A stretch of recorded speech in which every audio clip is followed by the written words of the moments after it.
World Series favorites, of course, it's the Dodgers, you know, the team that was home last night, if you will, or hosted the exhibition, plus 380 favorites to win a championship. Is this the team that is the best bet, that makes the most sense in this category for you? I'm not sure. It's going to depend a lot on trades. So the three teams I'm most interested in are all in the same division in the NL East. And for that reason, I'd rather actually just bet a prop bet here. In the season specials, we have the NL East to win the World Series. It could be any team from that division at plus 330. And I think there's a better chance if you get all three of the Mets, Braves, and Phillies together. Collectively, I like their chances more than the Dodgers and Yankees. And it's a little bit lower odds, but I think that their collective chances are much higher than either team. That could change if, let's say, the Yankees get Juan Soto, or maybe the Dodgers get someone really good. But I think the Mets are going to be buyers. The Braves are going to be buyers. The Phillies are going to get Bryce Harper back. I like all of those teams. So if you want to bet them individually, I don't mind that. But I think just combining those three teams with an NL East bet, that's actually my favorite way to go right now. Gary, what's your approach? So I think it's easy and it's justified to say the Yankees and the Dodgers are the favorites. And I'd look silly if I sat here and said otherwise at this point in the season. However, it's not fun to bet those numbers. So if I'm looking down the board trying to find a team that's maybe been underachieving, maybe find a number that I think is going to look a lot different in 3 or 4 weeks, I think that's the Chicago White Sox at 30-1. Now, I'm not saying that I think the White Sox are probably going to win the World Series. But again, this is a team that was considered a favorite to win the World Series 4 months ago. Yes, they've underwhelmed, but they're sitting at 500. They're only 3 games back of the Twins in the American League Central. They're getting healthy again.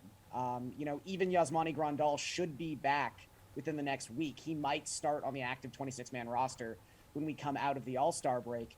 But this is the next 23 games the White Sox get to play. They've got 4 against Cleveland, 2 against Colorado, 3 against Oakland, 3 against Kansas City, 4 against Texas, 4 against Kansas City, 4 against Detroit.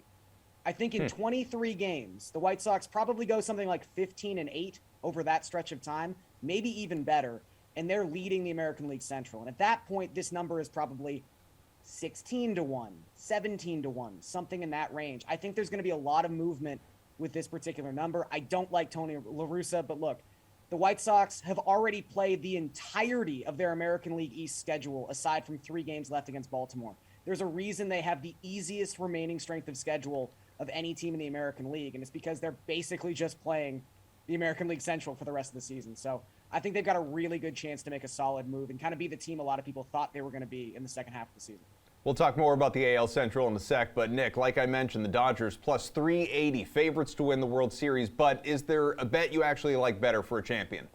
Yeah, well, I definitely don't like the Dodgers if Tony Gonsolin is going to keep pitching like he did the other night. Good grief, that was awful. But I do like the Yankees in this spot. Now, how can you not? Plus 400, look, I understand some of these longer ones. The Brewers kind of jump out to me because they have a good pitching staff. You bolster that offense a little bit. Maybe they become a little bit more formidable. But the Yankees, this pitching staff is nuts. And we look at that, and we look at the bullpen, we look at the starting rotation, whatever. What Matt Blake has done for the New York Yankees right now, their pitching coach is outstanding, what he's done over these past few years. I'm beyond impressed. You look at the offense, and it's like, okay, like that's like, I kind of think of that secondarily sometimes as much as you think of Judge and Stanton first. But that whole lineup, what's the issue? You have Joey Gallo, who can't do anything right now. I mean, you're going to have a hole in in pretty much every single lineup, but the Yankees are probably going to find a way to fill that slot. So at plus 400, I understand they're not as appealing as some of these other teams, but I still like that number a lot.